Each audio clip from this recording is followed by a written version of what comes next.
नमस्कार, मैं हूं आपके साथ अभिषेक पुंडीर। सुप्रीम कोर्ट में 1 दिसंबर से एक नया सवेरा होगा। देश के 53वें चीफ जस्टिस सूर्यकांत ने पद संभालते एक ऐसा तूफान ला दिया है कि वकील हैरान है और आम जनता खुश है। दरअसल जस्टिस सूर्यकांत ने सालों से चली आ रही तारीख पर तारीख की जो परंपरा थी उसे खत्म करने का काम किया है। आज हम आपको बताएंगे कि जस्टिस सूर्यकांत ने क्या क्या आदेश दिए हैं, क्या क्या बदलाव अब सुप्रीम कोर्ट की प्रोसीडिंग्स में होंगे और ये बदलाव क्यों जरूरी हैं। सबसे बड़ी बात है कि ये बहुत दिनों पहले हो जाने चाहिए थे, लेकिन इन्हें होने में वक्त लगा है। दरअसल चीफ जस्टिस की तरफ से 4 आदेश दिए गए हैं। वो क्या आदेश हैं और कैसे प्रोसीडिंग्स सुप्रीम कोर्ट की बदलेगी, उसी विषय पर चर्चा करेंगे। मेरे साथ मौजूद हैं आरजू खट्टर जी, अधिवक्ता हैं सुप्रीम कोर्ट की। मैम, बहुत स्वागत आपका एनएमएफ न्यूज पर। Thank you so much. ये जो 4 बदलाव करने का फैसला सीजीआई की तरफ से लिया गया है, मैं चाहूंगा आप एक एक कर इन्हें बताएं और इनके फायदे क्या कुछ होंगे वो भी दर्शकों को बताएं। सबसे पहले तो मैं दर्शकों को आपके ये बताना चाहूंगी कि मेंशनिंग होती क्या है। मेंशनिंग का पर्पस ये होता है कि किसी के भी मैटर में कोई भी अर्जेंसी है तो वो कोर्ट के आगे मेंशनिंग करके अपनी रिक्वेस्ट ले सकते हैं और आगे मैटर को मेंशन करवा सकते हैं before the concerned bench.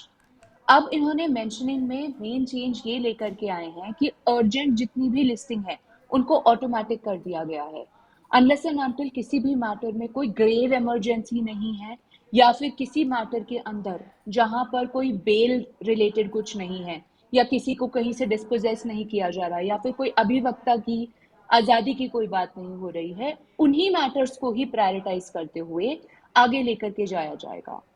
Secondly and most importantly, अब जो ये लेकर के आए हैं provision with respect to getting the matters listed, seniors को पहले बहुत ज्यादा प्रायोरिटाइज किया जाता था कि सीनियर्स आके मेंशनिंग करेंगे। उससे क्या होता था कि यंग एडवोकेट्स को अपॉर्चुनिटीज कम मिलती थी। जस्टिस सूर्यकांत का जो ये फैसला है ये यंग एडवोकेट्स को भी बहुत ज्यादा एम्पावर करेगा and at the same time जितनी भी अर्जेंसी है लोगों के दिमाग में भी एक ये अच्छी छवि लेकर के आएगा कि सबको इक्वल अपॉर्चुनिटी दी जाएगी। These are the main changes जो आए हैं इस फैसले से। अच्छा मैम, इसमें अगर मैं गलत नहीं हूं तो मुझे ठीक करिएगा कि किसी सुनवाई के दौरान सीजीआई उस वक्त नहीं थे, जस्टिस सूर्यकांत, उन्होंने कहा था कि मेंशनिंग का मतलब कोर्ट को ब्लैकमेल करना नहीं है। वरिष्ठ वकील अपना स्टेटस दिखाने के लिए मेंशनिंग करते हैं, असली जरूरत वाले केस कहीं पीछे रह जाते हैं। बिल्कुल सही कह रहे हैं आप। मेन लॉजिक इसके पीछे यही था कि जितनी भी अर्जेंसी है उसको आगे लेकर के आया जा सके, हाईलाइट किया जा सके। अब एडवोकेट्स क्या करते थे, मेंशनिंग के करने के चक्कर में कोर्ट का मेजर टाइम जो होता था वो वेस्ट हो जाता था just because of these procedural delays. इसीलिए इन प्रोसीजरल डिलेज को खत्म करने के लिए इस सिस्टम, ऑटोमेटिक सिस्टम को मैंडेट किया गया है कि किसी को भी अगर कुछ अर्जेंसी है तो उनको एक ड्यू प्रोसेस फॉलो करना होगा और उसी ड्यू प्रोसेस के साथ साथ ही वो आगे अपने मैटर को मेंशनिंग कर सकते हैं। दूसरा जो बड़ा बदलाव किया गया है उसमें कहा गया है कि 8 तरह के जो केस होंगे वो अब कामकाजी दिनों के अंदर ऑटोमेटिक लिस्ट हो जाएंगे। जमानत हुआ, अग्रिम जमानत हुआ, जमानत रद्द करने की याचिकाएं हुई, मकान दुकान तोड़ने या बेदखली के मामले हुए, हैबियस कॉर्पस हुआ, मृत्युदंड की सजा वाले केस हुए, व्यक्तिगत स्वतंत्रता से जुड़े मामले हुए, तुरंत अंतरिम राहत वाले मामले हुए, कब्जे से जुड़े हुए मामले हुए। तो आसान भाषा में समझाइएगा, कानूनी भाषा तो ये मैंने बताई दर्शकों को, आसान भाषा में समझाइएगा कि कैसे ये अब ऑटोमेटिक लिस्टिंग होगी।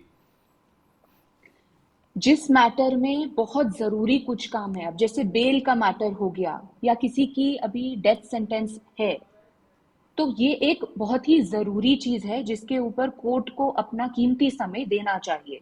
इसी वजह से ये प्रावधान लाया गया है। अब हेबियस कॉर्पस क्या? Habeas corpus means produce the body.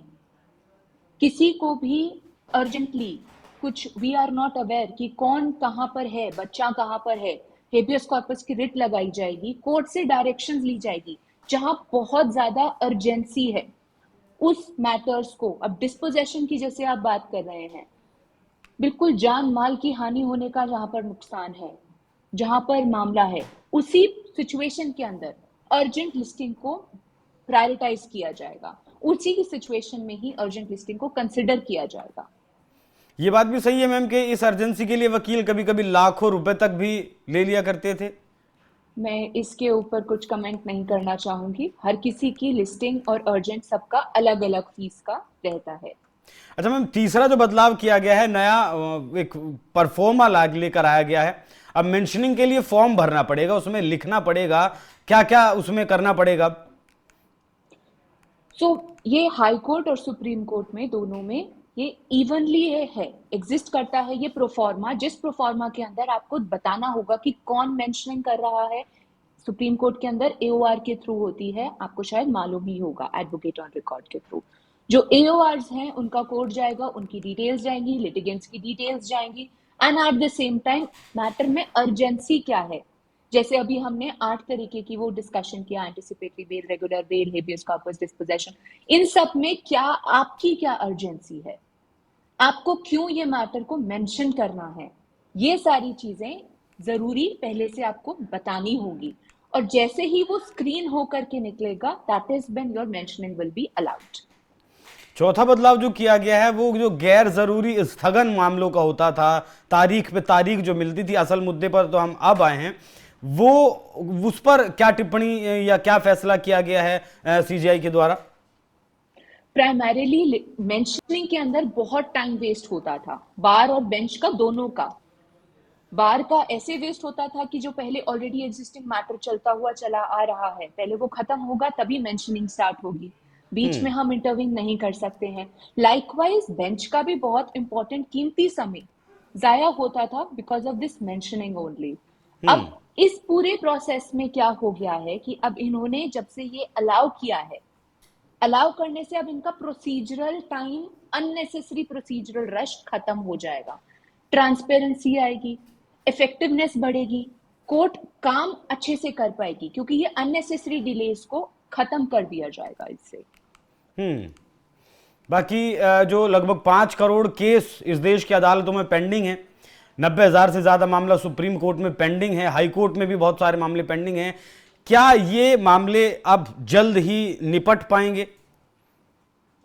Definitely ये एक बहुत ही पॉजिटिव स्टेप है towards closure of the matters. Pendency of litigation क्यों है? क्योंकि मेजरली बहुत सारे लोगों के जितने भी लिटिगेंट्स हैं, लिटिगेंट्स को उनका ना तो हमारे को कई केसेस के अंदर उनको सर्विस ही नहीं होती है। जब सर्विस हो जाती है वो कोर्ट में आते हैं तो वो प्रोसीजरली वो मैटर ही नहीं रीच कर पाता। तो मैटर को रीच करा जाए, ये एक बहुत ही पॉजिटिव स्टेप लिया गया है सिर्फ इसी चीज के लिए। अच्छा, एक टिप्पणी भी जज साहब ने की है, न्यायाधीश साहब ने की है कि आप खुद ही मामलों को निपटाना नहीं चाहते हैं। 10-10 साल आप लोग खुद केसों को चलाते हैं, तारीख पर तारीख खुद लेते हैं, क्या ऐसा होता है सच में? यस, किन कंडीशन में होता है? A lot of times the advocates are not available. Sometimes they do not have the instructions from the parties. Sometimes the matter does not reach. Sometimes the bench is not sitting. तो बहुत सारे matters होते हैं, situations होती हैं जिस वजह से, अब जिसमें रिस्पोंडेंट्स ही बहुत सारे हैं, जिसमें केस को एडजुडिकेट करने का जो प्रोसेस, एडजुडिकेट मतलब जो कोर्ट ने अपना समय लगाना है, कीमती समय लगाना है, जिसके अंदर उन्होंने विचार प्रकट करना है, न्याय देना है जिस चीज के ऊपर, अगर वो लोग ही नहीं अवेलेबल तो कहां पे जाकर के वो अपना आंसर करेंगे? ये बदलाव बहुत पहले हो जाना चाहिए था, आपको भी ऐसा लगता है?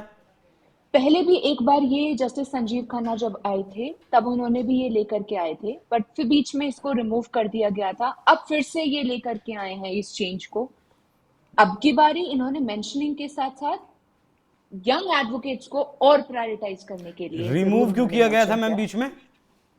क्योंकि इससे और इश्यूज आ रहे थे, इश्यूज एज इन की लिस्टिंग सबकी वो प्रॉपर नहीं हो पा रही थी, इसीलिए अब इन्होंने सिस्टम को ही स्मूथ कर दिया, ऑटोमेटिकली करते हुए कि 2 दिन के अंदर डेफिनेटली लिस्टिंग होगी। अच्छा, अब वो इश्यूज नहीं आएंगे?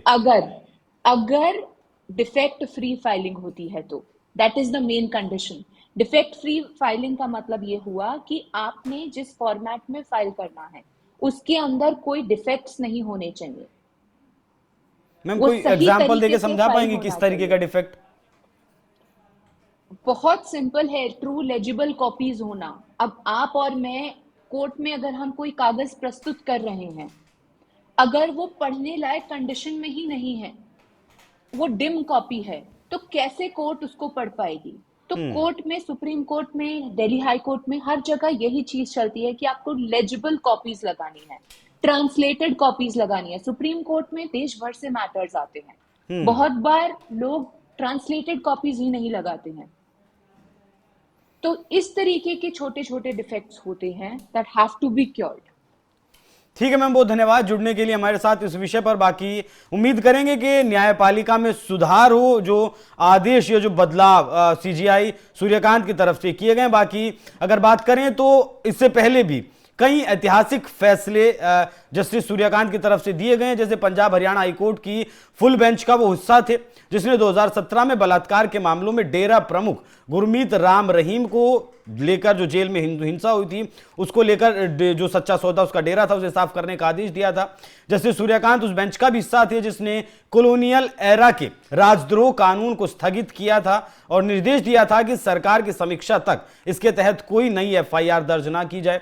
सुप्रीम कोर्ट बार एसोसिएशन समेत समस्त बार एसोसिएशनों में 1/3 सीटें महिलाओं के लिए आरक्षित किए जाने का निर्देश देने का श्रेय भी जस्टिस सूर्यकांत को ही जाता है। बाकी जस्टिस सूर्यकांत उन 7 जजों की बेंच में भी शामिल थे जिसने 1967 के अलीगढ़ मुस्लिम यूनिवर्सिटी के फैसले को खारिज किया था। यूनिवर्सिटी के संस्थान के अल्पसंख्यक दर्जे का पुनर्विचार का रास्ता खुला था। पेगासस वाला जो मामला था उसमें भी ये हिस्सा थे। बाकी बहुत सारे ऐसे मसले हैं जिनमें फैसले, बहुत अच्छे फैसले जस्टिस सूर्यकांत दे चुके हैं। बाकी इन बदलावों से क्या कुछ बदलाव सुप्रीम कोर्ट और हाई कोर्ट की कार्रवाई में आता है वो देखना दिलचस्प रहेगा। बाकी दर्शकों, आपका इस विषय पर क्या राय है कमेंट बॉक्स में जरूर बताइएगा। नमस्कार।